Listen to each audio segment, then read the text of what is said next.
Hi, I'm Weird Al Yankovic, and you're listening to the Pantheon Network. And this is Nick DiMatteo from the MxG Network telling you to stick around to the end of this episode. This episode is an interview, and as always, there's a featured song at the end. And this one is a song that the guest and I did together. It's very special to both of us. I want you to stick around for the end of every episode and listen to every featured song, but this one in particular, I think you'll get a real kick out of. It's called Granny. Enjoy the interview and enjoy the song. Hey, I'm Nick DiMatteo, and welcome to Music is Not a Genre, the interview edition. Yes, another epic interview. It's interview number 36. Thank you, as always, for watching and listening. Don't forget, if you are just listening, go to youtube.com/@musicisnotagenre, and you could see a video for every single episode of this fine award-eligible podcast. And if you are watching and would prefer to just listen, I completely understand. I'm streaming everywhere, so please check that out. But let's get right into this. And as I pull up my notes, my guest today is a real get. I've been trying to get this guy on the show for a while now, and I'm so excited that he's finally here. He is Pete Braidis. He's an educator, ninth grade at Haddon Township High School, and he is an author, several books, most recently for Sonic Bond Publishing. His recent credits include this one here, Asia, every album, every song, and one that you can now pre-order on Amazon, The Police, every album, every song, and another book behind me, which I would like to talk about a little bit later, Prolific.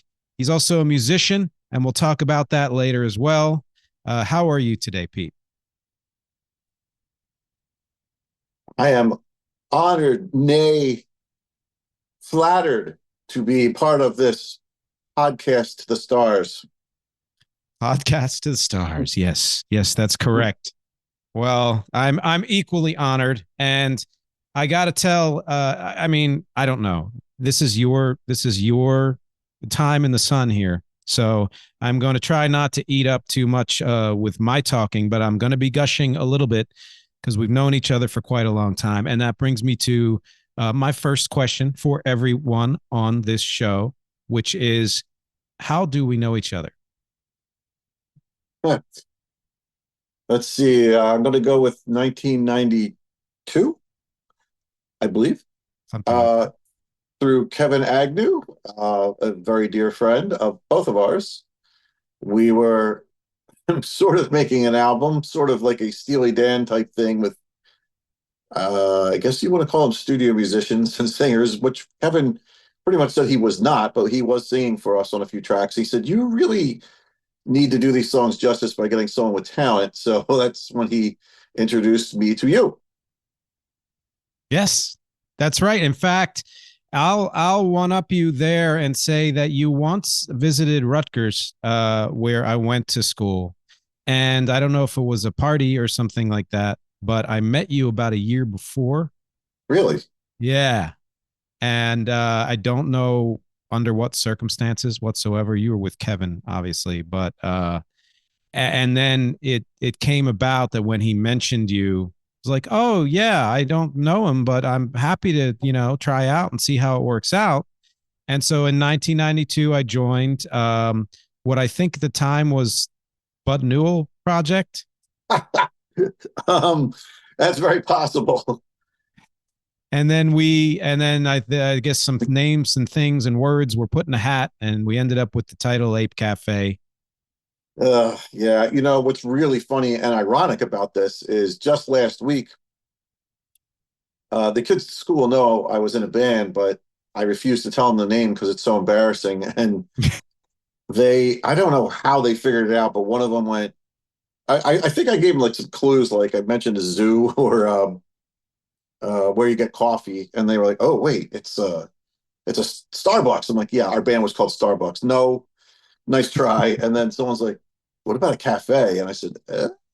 And then they're like, well, the zoo. Well, zoo cafe. And then eventually I just said, well, it's an animal. And then they figured it out, and they said, wait a minute, what's Larry Hagman? What's I can't remember what other one. Oh, Perfect Lemonade. And then they played the Ape Cafe, the song, and I was just like, oh my God. Oh my God. Wow. So they yeah, were like so Sleuthing they you. were they were into it, and they only heard a little bit of that. I told them it was way too long, and then they played I think it was Larry Hagman, and they also played part of Granny. Oh my God. Yeah.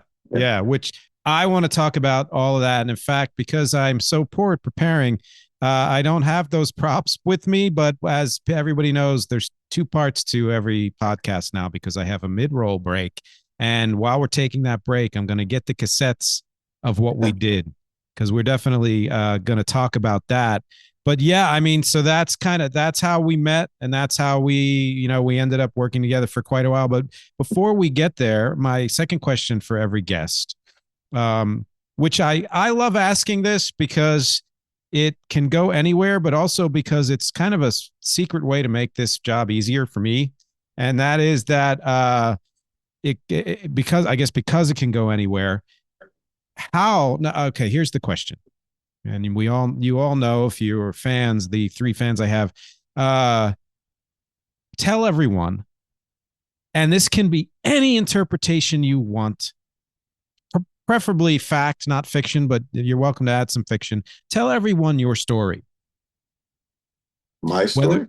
Whether it's just music related, that is totally fine. If there's anything personal or anything about you want to share, I am happy for that too. People have gone everywhere with this, and obviously we will end up somewhere somehow on music, but people want to know you.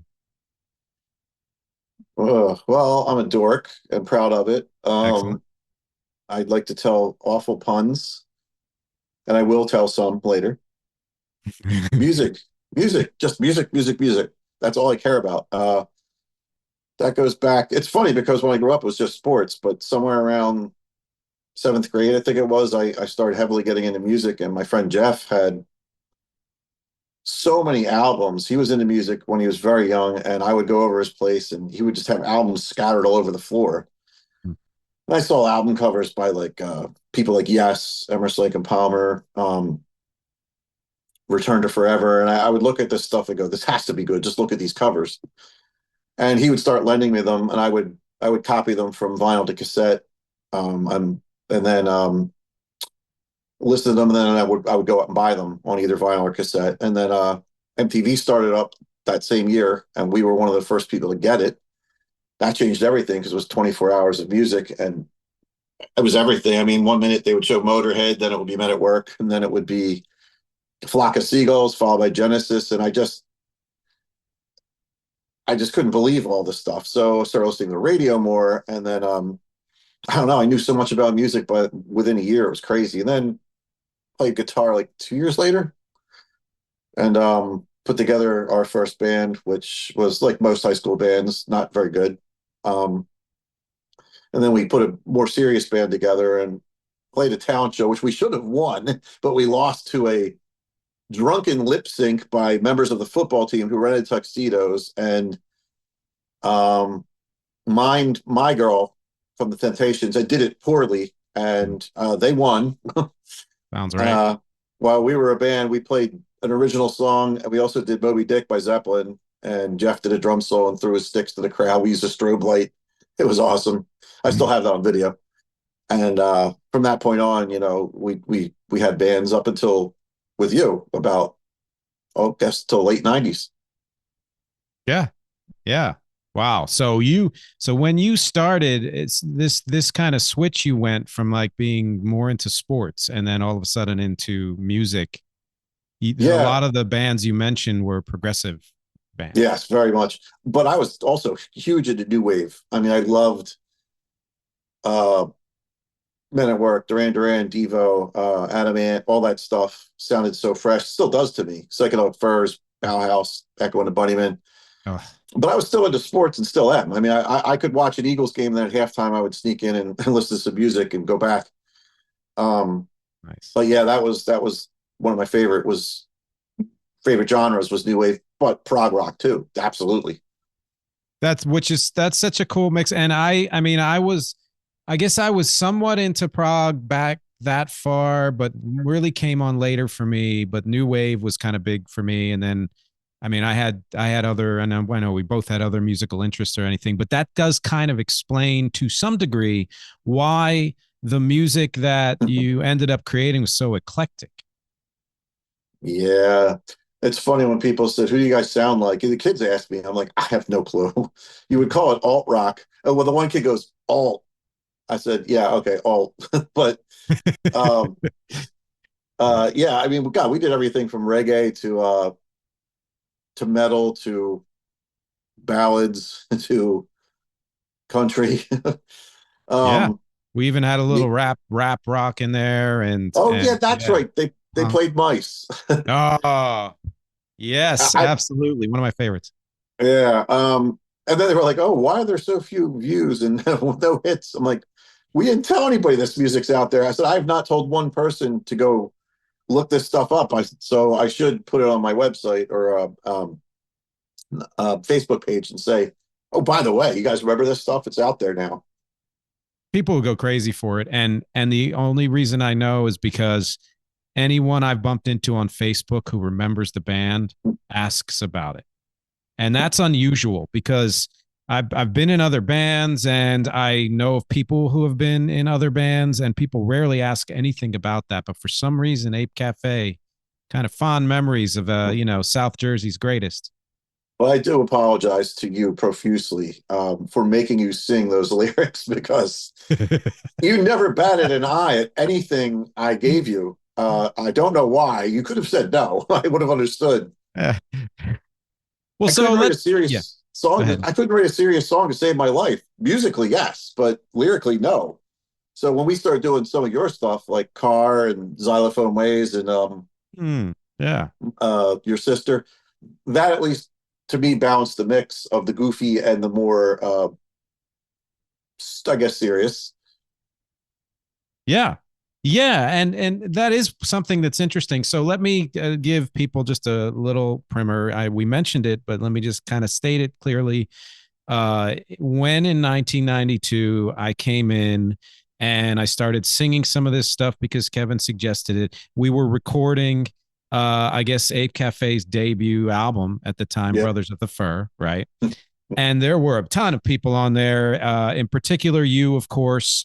I did a few of the leads, but a bunch of other people did the leads, including you and Kevin, and I think Dave Cairns did some. And then there was Chris or Chris Al. I always call him Chris Al because I can never remember what he prefers, but Hesterman, who was absolutely amazing Oh guitarist. yeah. And to put all that together, uh, and you called it Ape Cafe, and what I liked about it really, since you mentioned me, was two things. One was, even though I had put a few bands together prior to that in college, uh, most of what I had done myself up until that time was more pop or dance or even a bit R&B. Just the kinds of things that I wrote and recorded leaned into the pop direction, and I wanted to get more into singing rock and performing rock. And I thought, well, damn, this is a perfect opportunity to do that. And then I've always had a pretty wide sense of humor and also have taken it often as a challenge. And this is almost an acting exercise more than a music exercise, that if somebody gives you something, don't don't do it in a tongue-in-cheek way. Do it like it's real. So when we're singing, they bathe in the mud, do as they please. They come and they go and they drink wine with cheese, porcupines in Paris. I'm going to sing that like it is the most serious song ever.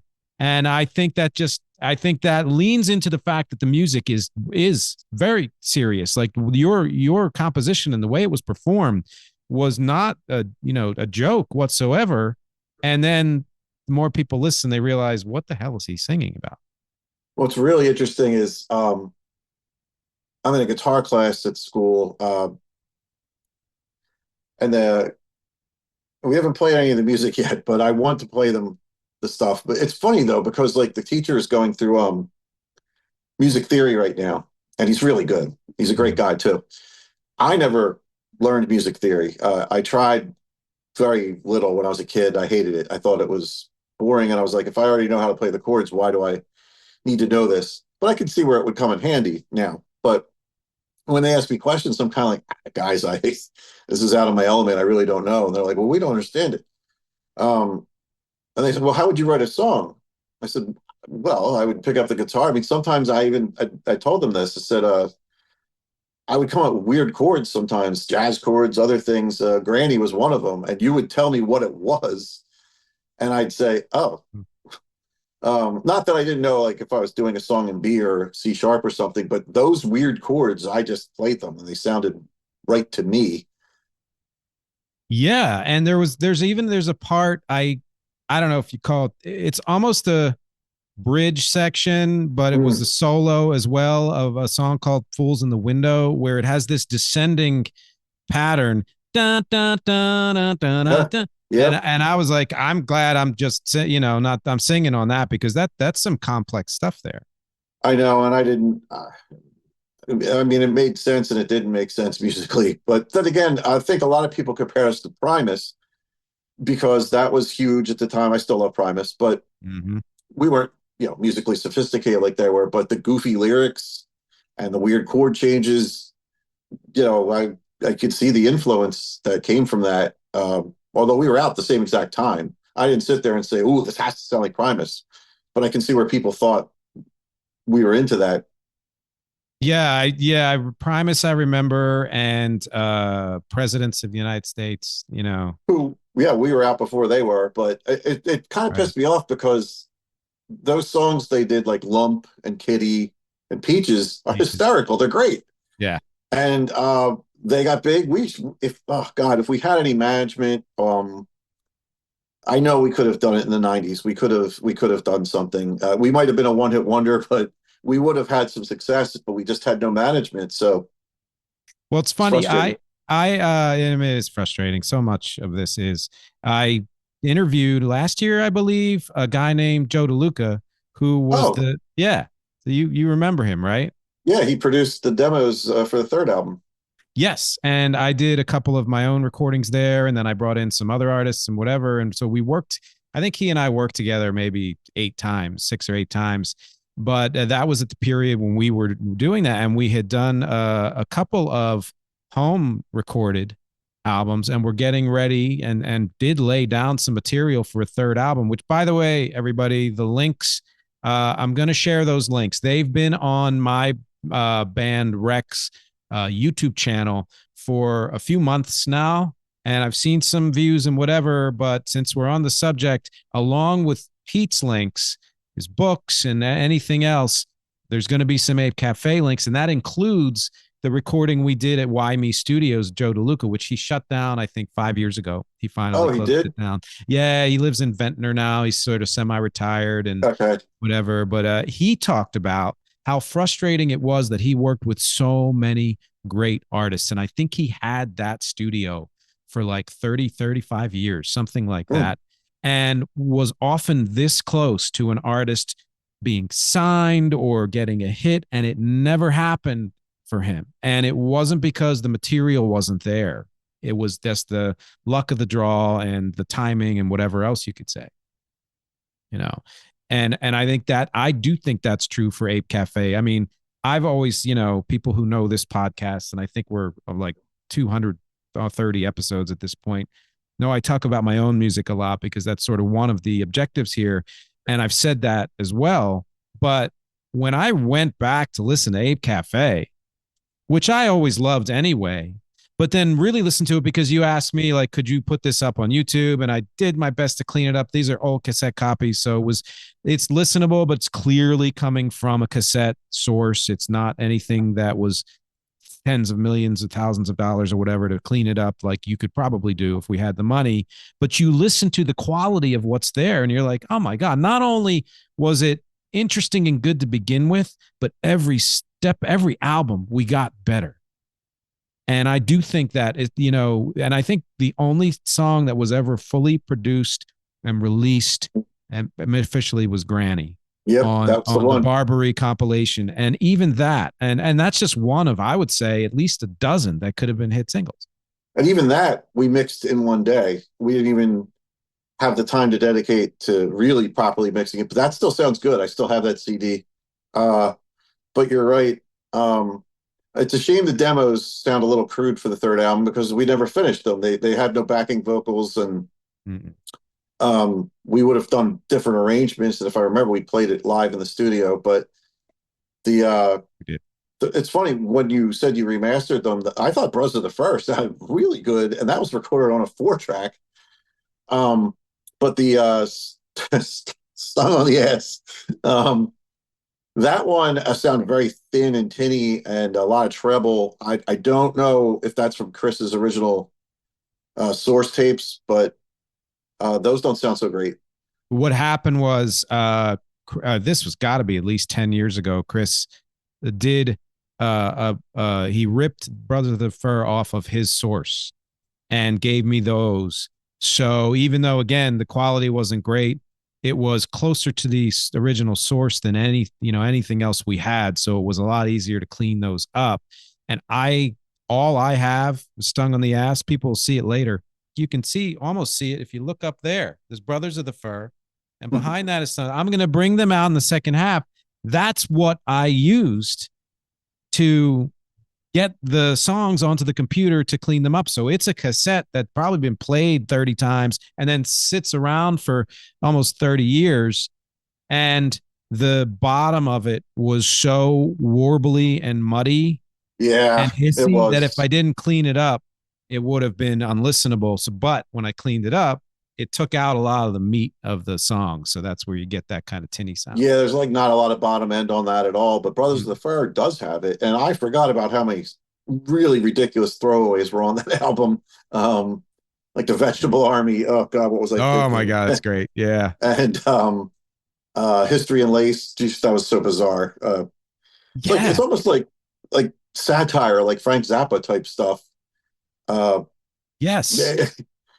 I don't know. It probably wasn't for everyone, but I do always tell the kids, I'm like, look, the lyrics are stupid. You're going to laugh. I said, but I have no shame about the music that we made. No, none at all. No, and in fact, I was excited to finally get them up fully on YouTube. And the people who did listen to them who told me were like, wow, this is really good stuff. And I forget, there's this one, I don't know her name, but she was someone who was a fan of ours, and she asked me to design a tattoo for her of a mermaid on a globe, and I drew a picture and she showed me, and a little bit later on, and she had commented always, every time, whether it was during the pandemic when I was doing Ape Cafe songs on my weekly shows or when I would talk about it on the podcast, she's always kind of weighing in on how much she missed the band. Yeah. More on that later. Okay. Oh, good. Yeah. Stay tuned for the second half of the show. No, I don't think so. No, that would be for the I'm not even going to tell you where you'll find it because you won't. But like, don't you still think if we somehow got the any of the songs into the hands of the right people, someone could re-record? Like, I still think, like, what if we mailed copy of say Brothers of the Fur or whatever, or maybe just one or two songs to Les Claypool? How would he not sit there and go, dude, this is hilarious, it rocks, it's got all kinds of weird changes, this is right up my alley? Don't you dream that someone could still record one of our songs? Absolutely. Either someone could record it because they like the song, or they would some A&R guy would say, hey, are there enough of you left to record this yourselves? And we'd figure it out and do that. But I mean, crazier things have happened in the music industry. And the fact that the 90s, there's a lot of interest in the 90s from people who are much younger than we are. And that includes people in the industry who are mining the sounds and aesthetics of the 90s. It seems like it's kind of a ripe time for someone to listen to that again and say, oh, wow, why this is like an unfound gem. Let's do it again clean. And I guarantee you someone will like it.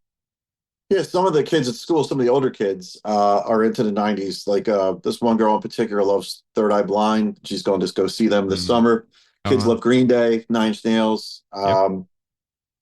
They one kid I know really likes Bush. Other, of course, lots of them love the Foo Fighters and Nirvana. I see kids walking in the hallways every single day with Stone Temple Pilots or Alice in Chains shirts. Who else? Geez, there's so many. And then there's people I tell them about, like I mean, back in the '90s, almost anything was going to get on MTV, and that was when alternative rock was ripe. I mean, even the most talentless fools like Whale, Hobo Humpin' Slobo Babe was one of the worst things I've ever seen in my life, and Beavis and Butthead destroyed it. But like that was on MTV all the time, and Green Jello with Three Little Pigs. Like, come on, that's not any more ridiculous than what we wrote.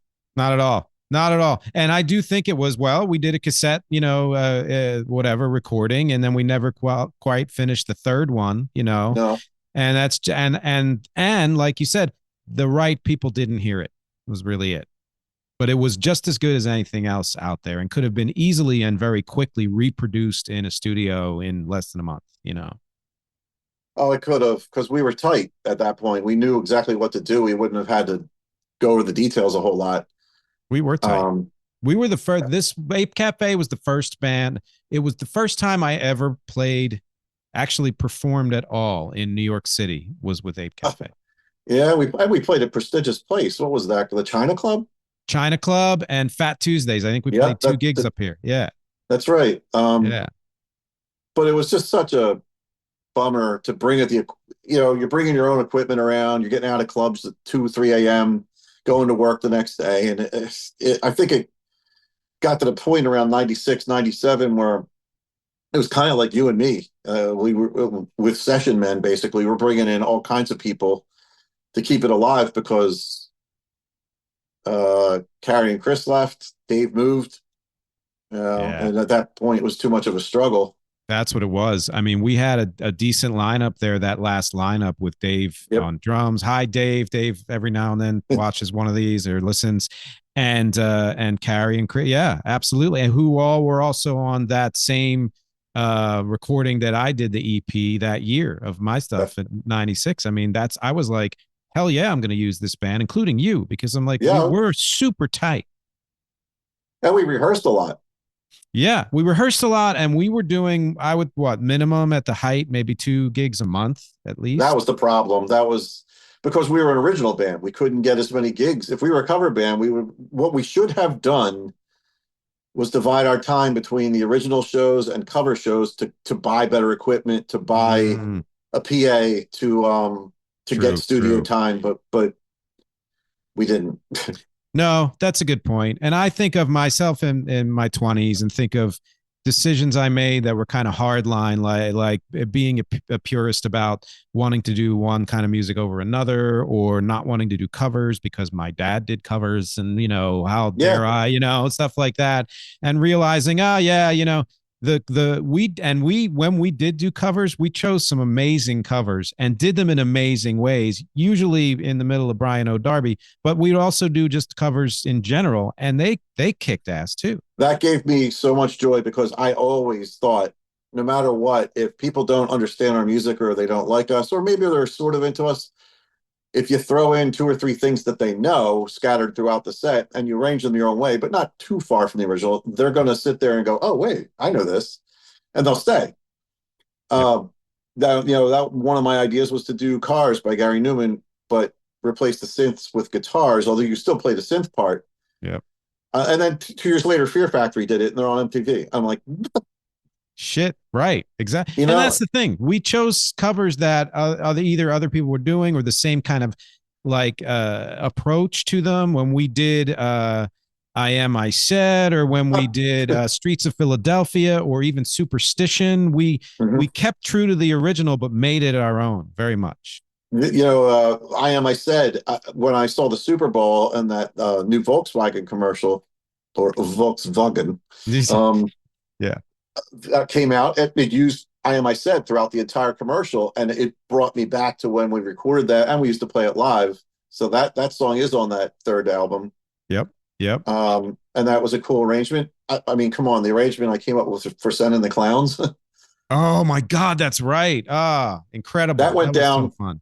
That went down fantastic. So did the Gambler, and it's funny because now you're like, oh, let's just look up the tabs. But back then, we had to listen to the songs, find Mhm. the songs. Yep. Usually buying 45s or vinyl or cassette or CD just to get the songs, and I would hand them the songs to you. You would figure out the music. I'd write down the lyrics, and then we would come up with the arrangement. And it wasn't as easy back then. Sometimes I would say, "Hey, does anybody have this album?" They're like, "No, no, no." I'm like, Well, we Yeah. can maybe do it from memory, but probably scratch that one." But I remember, um, we did Twilight Zone by Gold Earring. We did Oh, Girls on yeah. Film from Duran Holy Duran. crap, that's right. I Forgot have about. some of these recordings on cassette of live shows. I think I got about 5 or 6. I'd love to hear those, or I'd love Yeah, to put them on computer. I'll have to get them to you. A Halloween show. We did Godzilla from Ballista Colt. We did That's right. Werewolves of London. I also came up with the idea of opening each show with a theme. So that night we did the Halloween theme.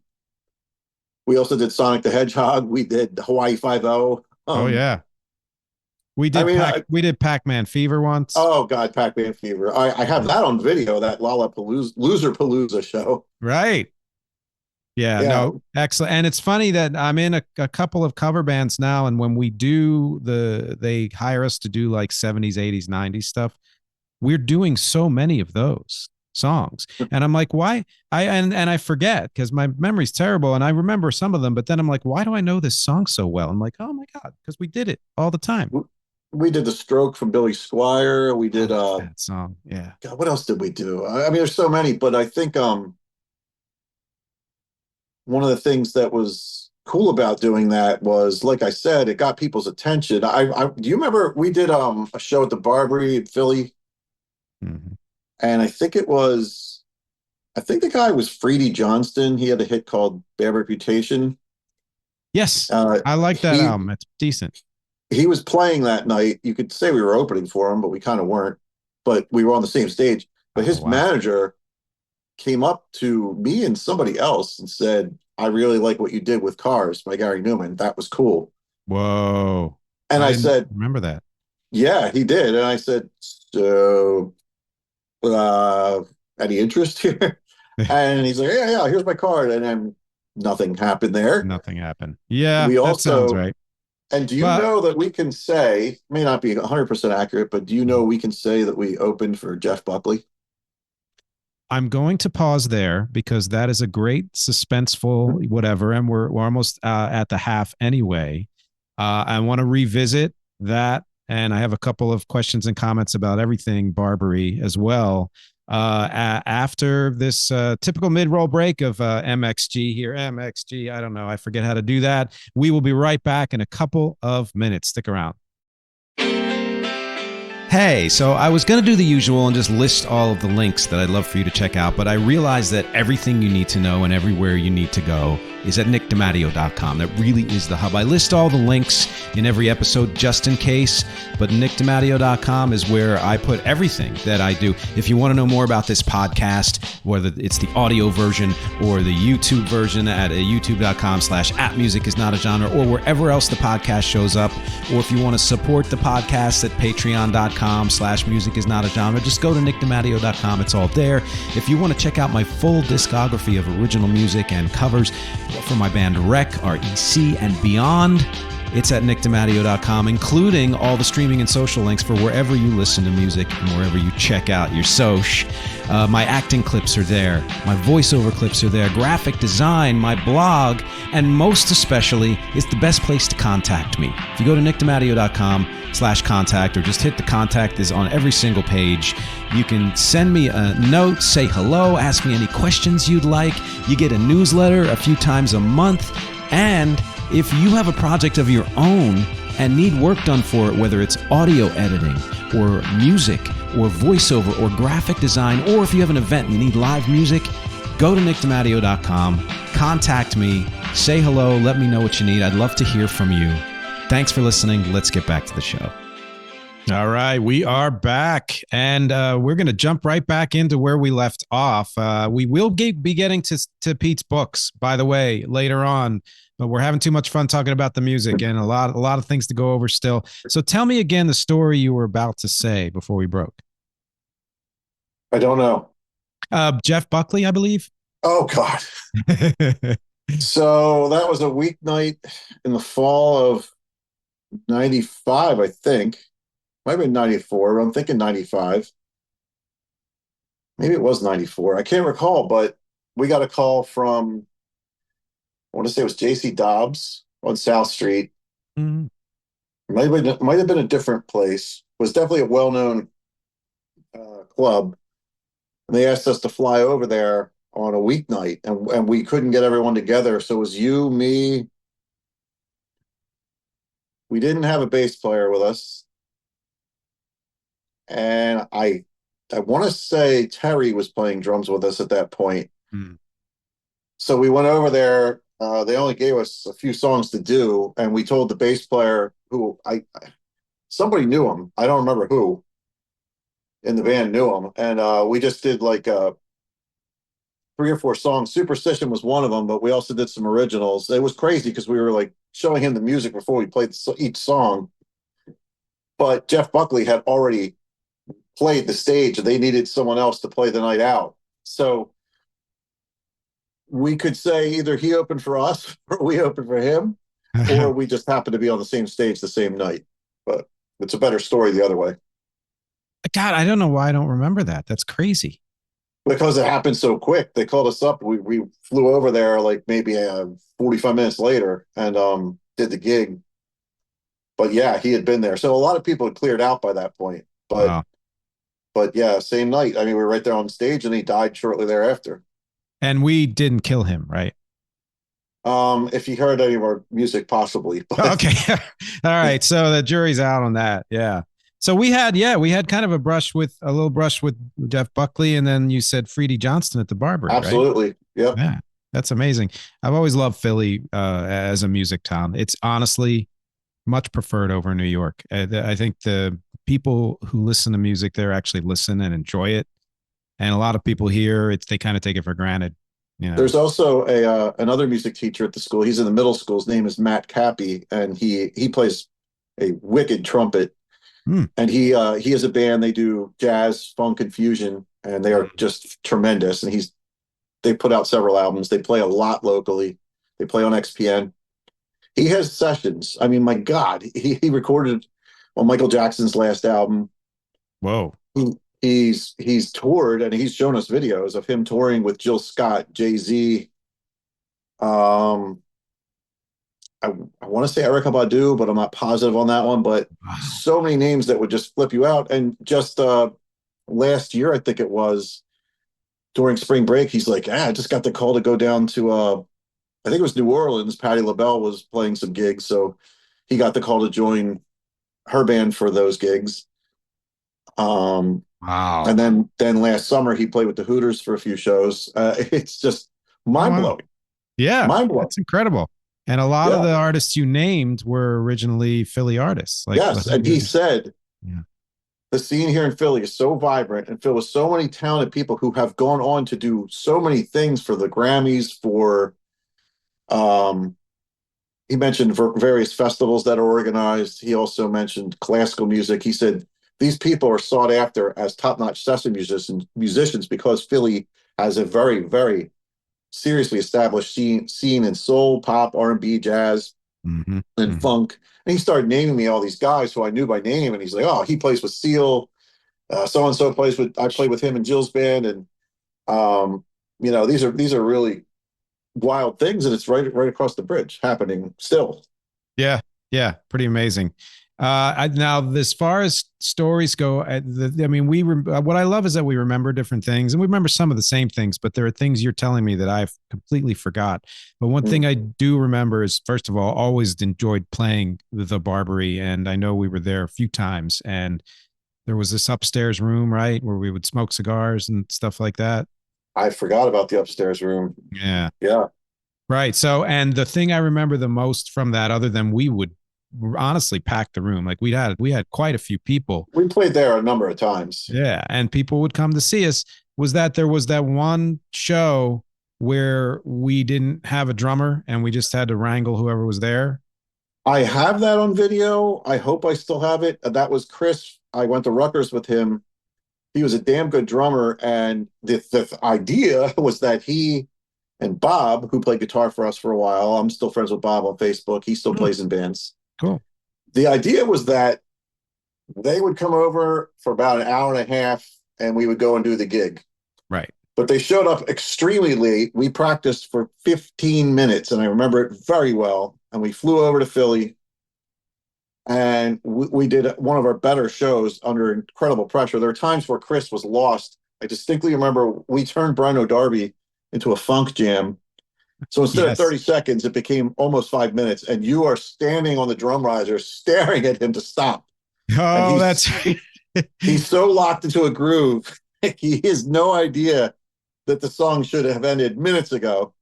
Okay. But outside of that, the show went really well. And that's when we did Streets of Philadelphia, which we had never even played live before. Yeah. Great version. And that great version. And here's a guy playing with us based on 15 minutes of history. That was a great saving our asses type thing.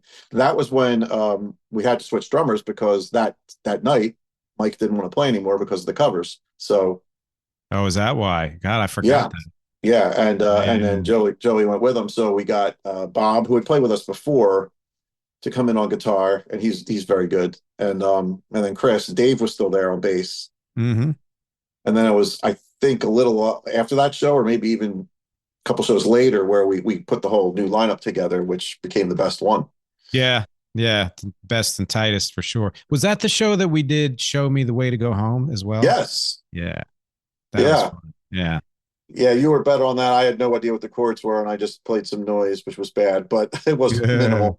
People loved it though. Yeah, they did. We also did "You Really Got Me" that night, which we had never played before. Oh God, yeah. And a really good version of Larry Hagman, which was crazy because Bob hadn't played it in a year, and Chris had never even heard it. So yeah, no, it was. Now, I remember that being an amazing show. And I know there was another show we did in Jersey. Wait a minute. There you go. Dueling cassettes. That's it. Yeah. I have here. This is just. What is that? I think this is an EP. Okay.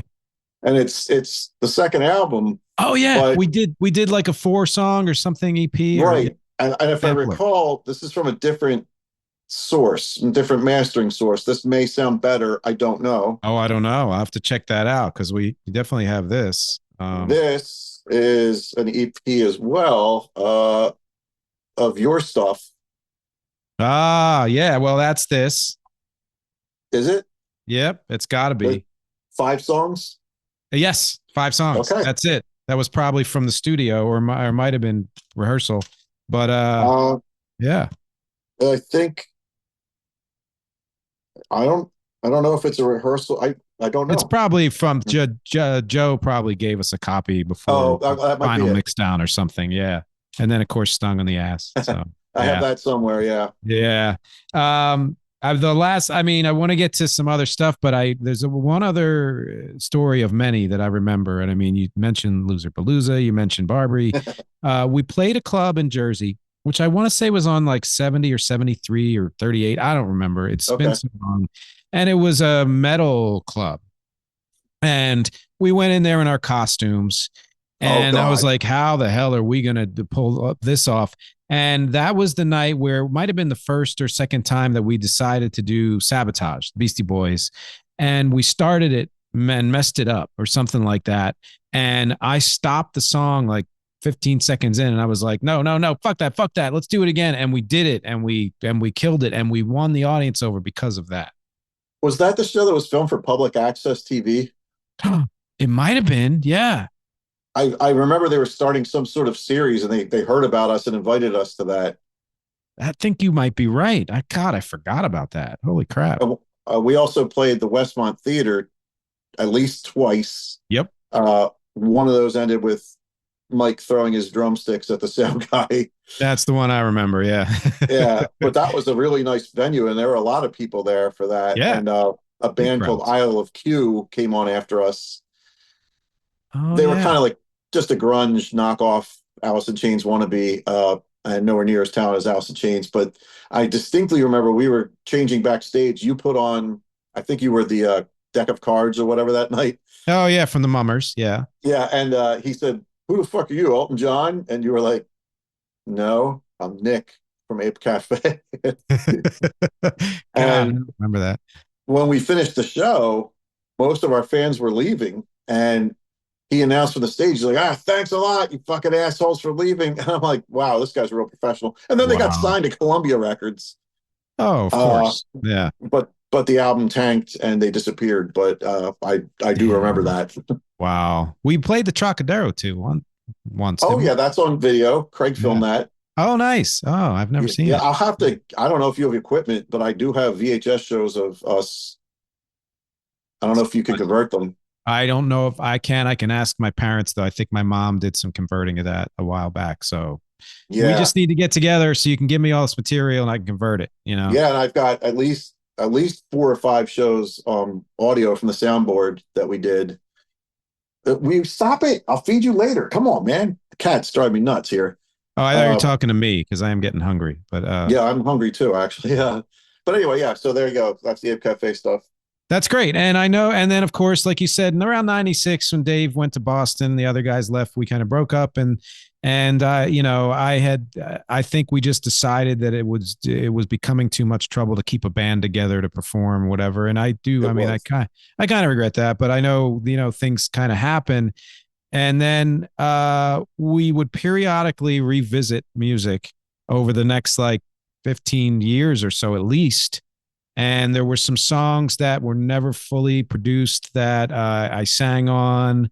And then when I was producing that film and directing that film, I asked you to finish Business of Ferrets, Computers and Computers and Cognac. cognac. And that's out there now. That one's out there for sure. But the Is others, I it? don't think we ever, yeah. Oh, that was freaking great. That was Yeah, my I can give you a Kraftwerk link to tribute. that if you want the kids to hear that one. That was one of Yeah, my favorites. that was Yeah. my Kraftwerk tribute. Yes, totally. Totally. Wow, that's cool. Do Yeah. you remember? I think it's the worst thing I ever wrote, without a doubt. We only played it once live. It was and the funny thing is, I was not on drugs. I stand by that. There's a song called "The Two Garlics." Oh, yeah. Yeah. I don't remember I anything mean, about it, but I remember the name.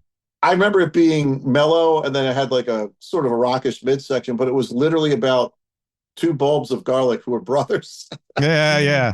And I'm like, what have I just done? I mean, this is even too weird for Primus or Zappa. This is just bad.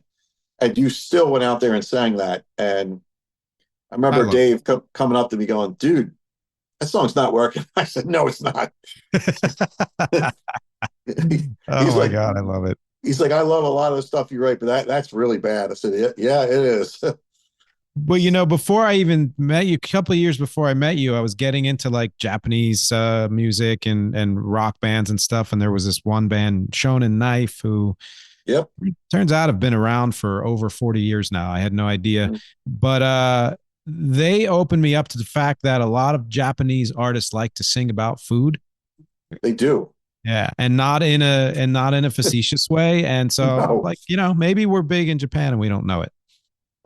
We would be if we could somehow get our music over there. I mean, it would be Yep. like Homer Simpson with the when he became Mr. Sparkle. That's exactly, yeah. Oh man. So now that we've and again, I'm going to put some links up there for all the Ape Cafe stuff, and for you, Pete, I'll send you the streaming link to Computers and Cognac. It's it's everywhere. So I believe you've made 3 cents. So if you want me to send that to you, I feel at this point I would like to give back to the public and donate that. oh wow, now that's heartfelt. That's yeah. You heard it here first. Let's go to the next phase or whatever it is. You're a writer, you're an author, you put some books out, and I'm going to show you the ones that I own and the one that isn't out yet that I can't own until the end of May. How did you even get into writing to begin with? Well, I always wrote when I was a kid. I got a job after college at the Philadelphia Inquirer doing high school sports. Covered a few games, but it was mostly doing box scores and whatnot. But then I started writing for a magazine, music magazine, and like everything I do, it folded. And then the newspaper industry died, and of course, my business, which was owning a video store, that died. So yeah, that was all fun. But then I think it was 2014, 13 or 14. I did a blog where I made fun of horrible album covers and horrible book covers, and it was funny. It's still up there, but a lot of the links are gone. Hmm. And a publisher said, "Look, we saw your stuff, and we were wondering if you'd like to do a book with us." I'm like, "Is this for real?" And then he said, "Yeah, you could. Here's a link to our website and all that." I'm like, "Wow, okay." So the idea was to do an album covers book, bad albums, but unfortunately, there were too many licensing issues. So he said, "Do you have any other ideas?" I'm like, "I would like to do a book on guitar players and not Jimmy Page, Eric Clapton, Eddie Van Halen, Randy Rhoads. It's like everybody knows about those people. So let's talk about people who not everyone does know about." That's right. And Yes. that's this book right here. I believe it's 2016. I think it said online, Unstrung Heroes, lesser known guitarists. And I mean, I bought it as soon as it was available. And that was a time when I was kind of re-entering the world of cover bands. And one of our first gigs was in Bozeman, Montana for some theater. And I was reading it on the plane.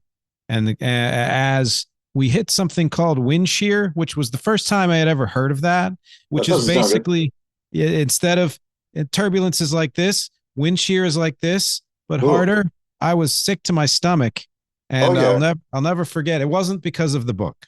But what I love about this is that, and you can tell it in your own way, but just the fact of it is that you mentioned that there was a specific guitarist that kind of inspired you to start writing this book. And who was that? Pretty sure that would be Terry Kath, right? Yes. Yeah. You were heavily into Chicago, as I was. And that man is the greatest guitar player that ever walked the face of the earth. No one can argue with me on that. And he was also one of the greatest singers ever. He was like a white Ray Charles. I mean, my God, the talent. And thankfully, before the tragedy happened, where he passed, he had done 11 albums with the band. So, but it's those first 3 albums, all double albums, which were so exploratory and crazy. I mean, like you're talking about 10, 14-minute jams with these complicated horn charts and the amazing keyboard work by Robert Lamb and just insane bass playing by Peter Cetera, if you can believe that, because he's a hack now. And Danny Serafin's drumming. I mean, it was all like jazz, big band swing, rock. And then they somehow wrote the almost perfect pop songs, which got on AM radio. And I think a lot of people associated Chicago with those songs and didn't realize the incredible musicianship, even though 25 or 6 to 4 was a smash. Right. And that has a blistering guitar solo, one of the most famous ever. But I still don't think people go, Terry Kath. Yeah. Musicians know, absolutely. But the average Joe, no. And Chicago didn't put their faces on an album cover until Hot Streets. That was 1978. So nobody really knew who they were facially. Like they didn't have the recognition that way of like the Beatles or Crosby, Stills and Nash or the Byrds. So that was probably something that hampered them as individuals. Yeah, true. That's true. They were so into just the music. And I know they were, pretty professional and were, touring like crazy. So it wasn't just we're playing for nothing, man. But they didn't really focus a whole lot on that type of thing, honestly, until Terry Kath died. And then, of course, when they transitioned in the 80s and they became kind of very commercial. Yeah, the soft pop rock, the David Foster years. But as much as I hate the man, he knows what hits are. Yeah. But I do have an affection for some of those songs, but like You're the Inspiration nauseates me. So, but like if I played someone Poem 58 from the Chicago Transit Authority, I mean that my jaw still drops at that guitar playing. Yeah. And he like I mean, the famous quote is Jimi Hendrix telling Robert Lamb after CTA opened up for them. He's like, I don't know who that cat is on guitar, but he's better than I'll ever be. I So remember that. Yep. Yep. something along those lines. And Yep. so yeah, so just because of that, and the people don't know, well, not enough people know who he is. That's when I was like, let me do a book on guys like that. There are some big names in there, but they're still not household names. Mm-mm. Not the ones you hear all the time, like you said. Yeah. And there were, and I would say maybe, I don't remember. It's been a while since I've read it, but I would say a good Yeah. half of them I might have heard of. But that means that there were quite a few that I hadn't really heard of. And being a musician and not knowing those names, you're kind of like righting a wrong by writing about them. And you even got to interview some. I interviewed all of them, all 50, except for Terry, who was passed away. But yeah, I interviewed all of them, and most of them were like, wow, this is a cool idea. Thanks for reaching out.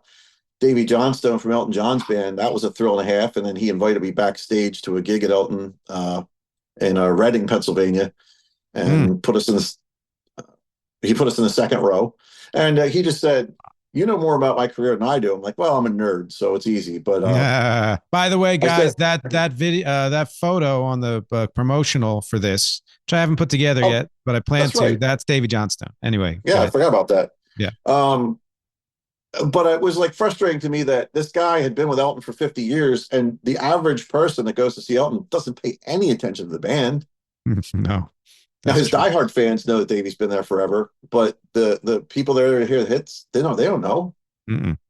No. So it's kind of ridiculous, actually. Yeah, and I mean, this is why books like this need to be written, and you're the one who did it, and there may be others out there, but I haven't come across them, and it's honestly one of my favorite music books. Yeah, well, thank you. And I just know beforehand, I thought about it and I looked around like, nah, there's nothing like this. There are plenty of books like, and I'm not downing these people. God, I love Jimmy Page. He's one of my all-time favorites, but what's left to be said? So, that's why I like Stephen Rothery from Marillion or Howard E. Scott from War or Vicki Peterson from the Bangles. That's why I reached out to those people. So incredible. Really worth a read for 100%. And now, subsequent to that, you published this, Asia, which I read, I enjoyed. I learned a lot about a band that I had only known from a couple of hits. What prompted you to start working with this company? When that first album came out in 1982, I was blown away. It was like, that was my band because it was the first supergroup of the 80s, and they just dominated. They were all over radio and TV. And the idea that four musicians from such legendary backgrounds would come together and create such amazing music. That first album went to #1 for 9 weeks, 3 separate times, sold 10 million copies worldwide. And people were ripping them. Oh, they sold out.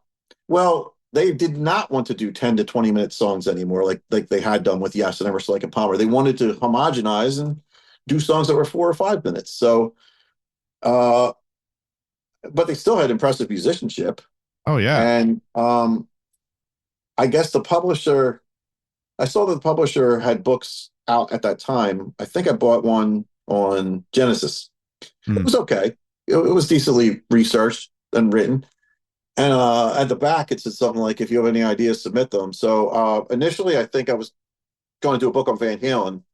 And then I backtracked and I'm like, you know what? Actually, I'd really like to do Asia. There's not much on them out there. And he loved it. So that was that. And then the second book came up a few years ago. Unfortunately, when COVID hit, publishing industry got hit hard. So it pushed things back like a year and a half, 2 years. And that's why it's not coming out until now. Although I did finish editing it last fall, but it had pretty much been done before that. Okay. And that's the book on the police. Yeah, that's great. I mean, I know that I think with this company, right, like you can only do bands that haven't been done before, right? No, there are books on like there's police books, but nothing that researches just their music. So right, I mean, like track by track. Yeah. And initially he's like, now they only have 5 studio albums. Can you get enough? I'm like, oh God, yeah, because the first box set had all these rare B-sides and non-album tracks. There were some soundtrack songs, and then I also reviewed each besides each album, each song, the compilation albums, the live albums, and then the reunion tour. And I also reviewed every tour that they did and the set lists that were pretty much what were Wow. played. Wow. Unfortunately, I couldn't get any band members to talk. It's not like Sting was waiting here for me, but Yeah. I did contact the original guitar player, Henry Padovani. He was there for a brief time, but he was on their first single and part of the band until Andy Summers joined. And Andy Summers said, I'm not playing with this guy. He only knows 4 chords." So, Oh, wow. because they were a punk band at that time. Right. So they only did, I want to say it's 3 shows as a 4-piece. Might have been 2, but I think it was 3. And he contacted me back and said, yes, I would like to do it. And then he backed out and said, well, I wrote my own book called Secret Policeman. He's like, why don't I just send you the book and your questions will probably be answered in there. And I said, well, that's cool, but I'd really like some direct quotes from you if you don't mind. And he just said, I don't have the time. So, Oh man. Yeah. unfortunately, I couldn't talk to him, but What single was he on? Fallout. Oh, wow. Okay. And the B I side, didn't know Nothing that. Achieving as well. Yeah. So, yeah. No way. Yeah, so that's him on there. So when they reunited in 2007, this is the coolest thing. He lives in France. He's from Corsica, Hmm. and they came to France, and that tour was one of the biggest tours ever. It grossed like 400 million or something, and Mhm. they invited him to come on stage and play "Next to You," which was on their first album, and he was just thrilled to death. So they brought him out, and the place went nuts because he's French, and it was kind of like a full circle thing for him where he had been there in the very beginning, got booted out, but they stayed friends because he said the Police never would have achieved what they would have with me. They just wouldn't have. He said Andy is a brilliant, unique guitar player, and if I had been there, it probably would have been over in a year or so. And so he held no grudges, but he got to play on stage in front of, I think it was like 70, 80,000 people that night, and his Wow. family was there, his little girl was there, so really cool moment for him. That's very cool. Yeah. So Yeah, for people who've never read anything from this On Track company, yeah. can kind of just explain what these books are exactly. They're basically an analysis, song by song, album by album, of a variety of different acts. Some of them are obscure, some of them are big. I mean, they've done the Beatles, they've done Zeppelin, they've done Floyd, but you also find like people like Van der Graaf Generator, and Oh, I'm trying to remember some of the more obscure ones that are on there too. The Cardiacs, so I don't even know anything about that band. They're from overseas. hmm. Uh, and then there's others like the kind of like the mid-range that we would know, but I guess a lot of people really haven't done print books of them, like Little Feat and Sure. um, Wow. people like that, as well as bigger names like Joe Jackson and Elvis Costello. So it's a real mix. Different authors, of course. And sometimes Right. if an artist has a long, long history, they break it up. Like it'll say like Elton John, 1969 to 79. And then Got it. then the plan is to do another volume. Oh, So nice. Nice. uh, yeah, and that they're based in England. So the cool thing about Oh, my book is it'll be in Europe first in March. Well, it is March, later this month.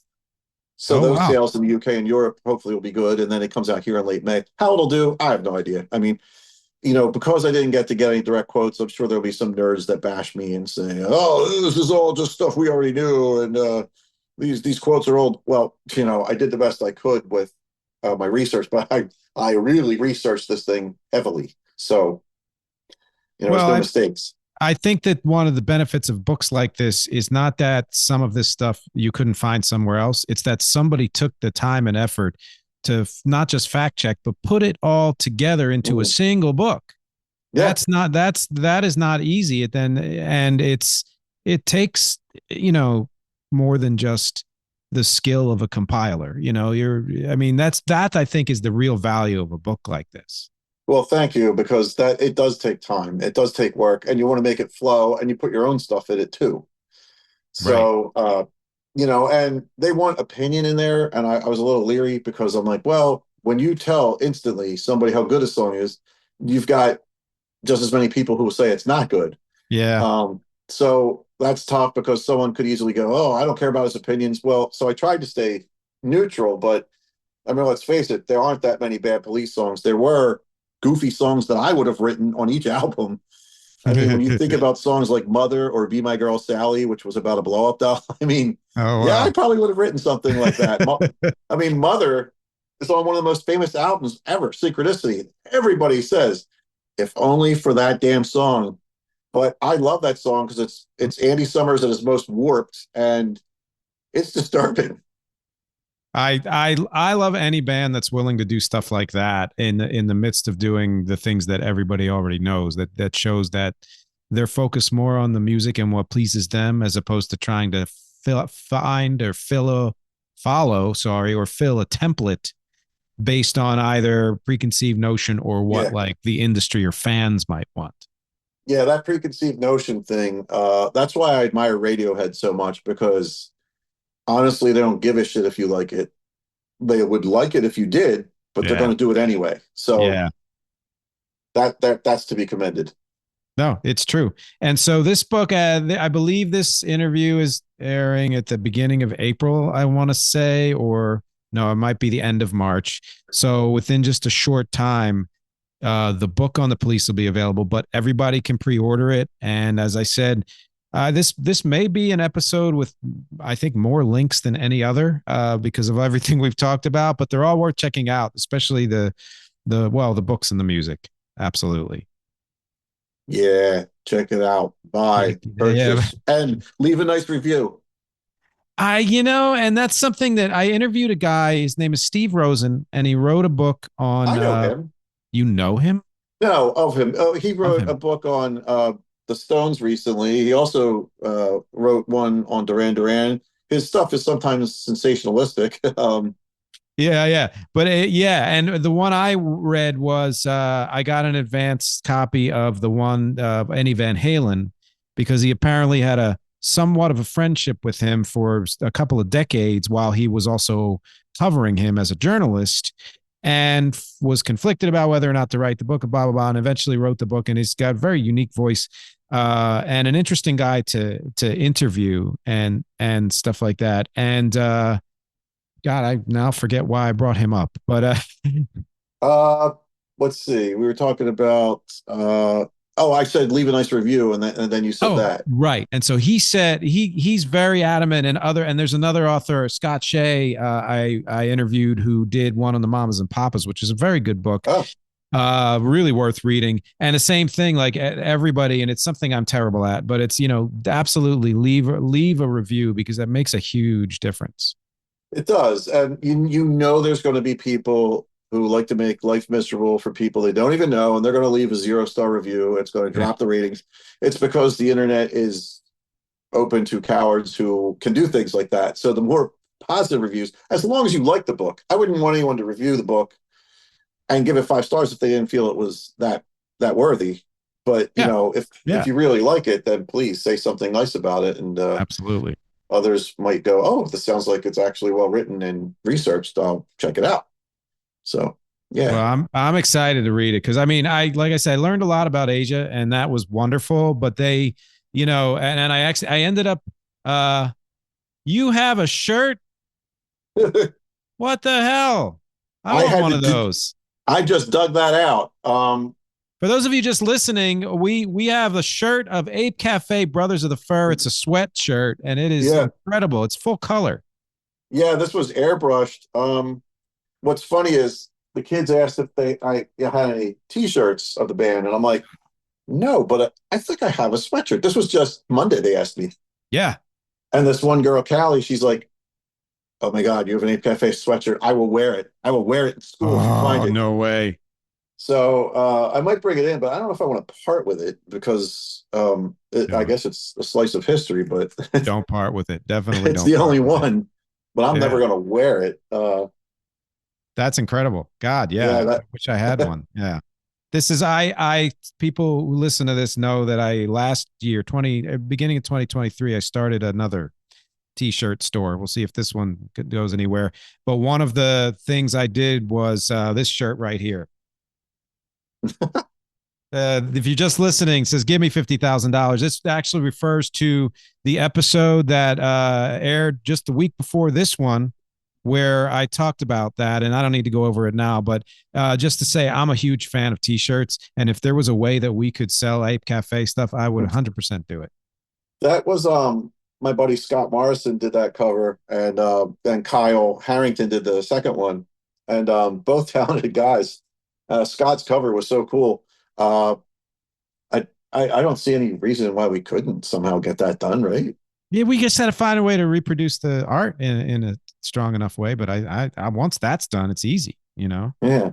That would be awesome to get t-shirts. I never even thought about that. Yeah, especially people are actually interested.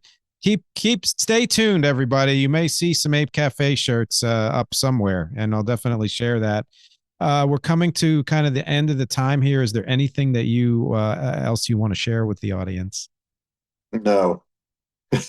That may be my favorite answer ever. Because there have been times, and Joe DeLuca was one of them, where the talking was so and wonderful and robust, but went on to the point where I had to say goodbye in about 3 seconds. That's not fun. It's a little hard to edit. So this gives me quite a lot of time to just say thank you for finally saying yes to this. As I said, you're the 36th interview I've done here, and you were actually one of the first 5 people I contacted. So it's been a long time coming. It has. I apologize for that. A lot of it was due to health issues, but yeah. So there you go. Hey, it happened, and yeah, it's great, and it also makes me think that. I still don't have a car, by the way. So patreon.com/music is not a genre. You go ahead and buy me a car. But even before then, I'm going to find a way down to South Jersey. And at some point this, late winter or spring, we're going to hang out. I forgot we did hang out right before Thanksgiving or around Thanksgiving was it before COVID hit? No, I think it might have been 2022 or something like that. Was it that recent? Or might have been, or 21, something like that. Okay. I knew it was a few years ago, but not that long ago. But yeah, that was the only time in a long time. So yes, that would be awesome. Yeah, absolutely.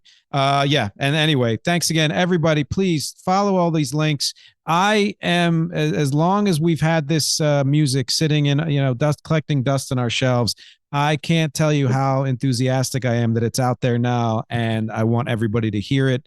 And and I've said this on YouTube, and I've said it in various shows I've done. But you are now staring at the mastermind of Ape Cafe, and I couldn't be happier that you're here and that we're sharing this, and then of course your books.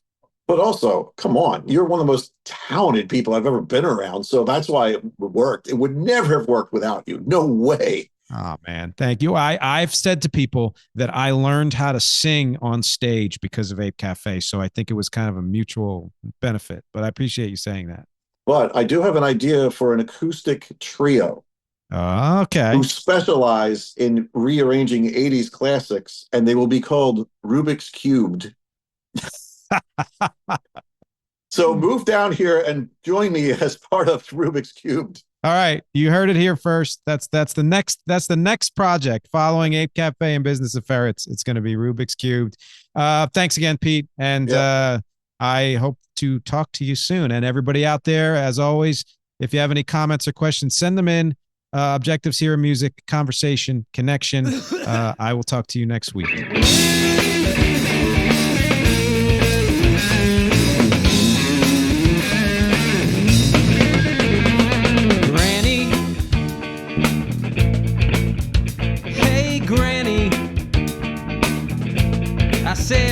I said, Granny, Grandma, nice cake that you have, nice slippers, yeah.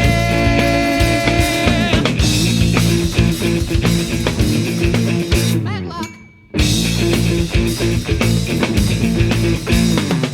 I remember when the Phillies scratched shy. My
insecurity, my insecurity,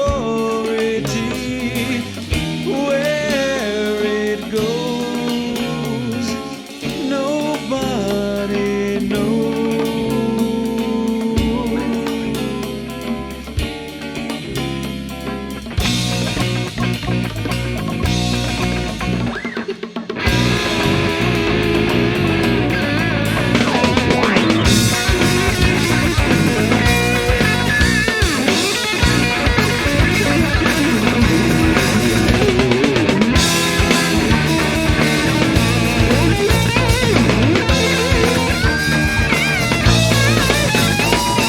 Granny,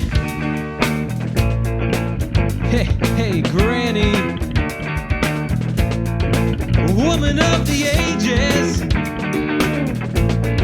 my grandma. You can't drive 35. Speed up, we wanna stay alive.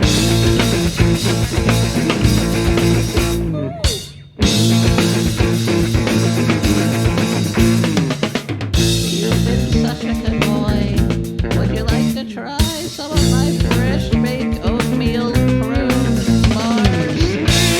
They're the greatest. Your grandpa loves them.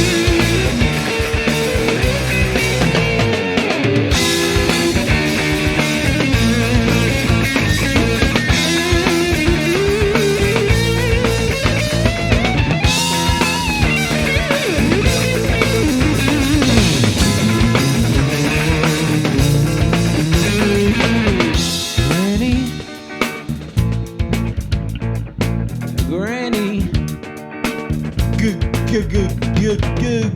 Granny, grandmother, nanny, nana, me, ma, mucka, bubby, my mom, oh my, grandmammy, granny.